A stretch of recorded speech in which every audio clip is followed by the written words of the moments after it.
Saat ini KPU Kabupaten Badung telah mengumumkan daftar pemilih sementara DPS Pilkada Badung di sejumlah tempat strategis hingga 19 September 2015. Warga berkesempatan mengecek sekaligus melakukan perbaikan atau perubahan. Penetapan daftar pemilih tetap DPT dilakukan pada 2 Oktober 2015.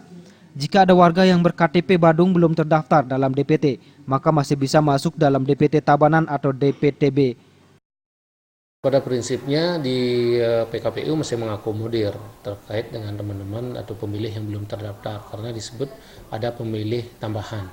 Nah, dalam proses ini bagi pemilih yang belum terdaftar dan memiliki kartu tanda penduduk khususnya Badung, maka dia akan didaftarkan dalam daftar pemilih tambahan tersebut.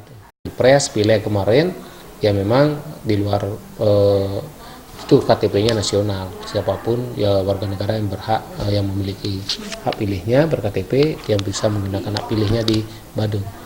Tapi ini pemilihan Badung, kepala daerah untuk Badung ya tentu yang memilih adalah warga masyarakat yang berKTP Badung.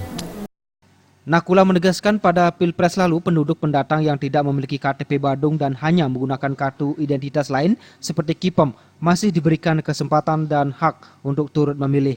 Namun pada pilkada kali ini penduduk pendatang yang tidak memiliki KTP Badung tidak diberikan kesempatan untuk memilih. Jenny dan Gung Krisna, Bali TV.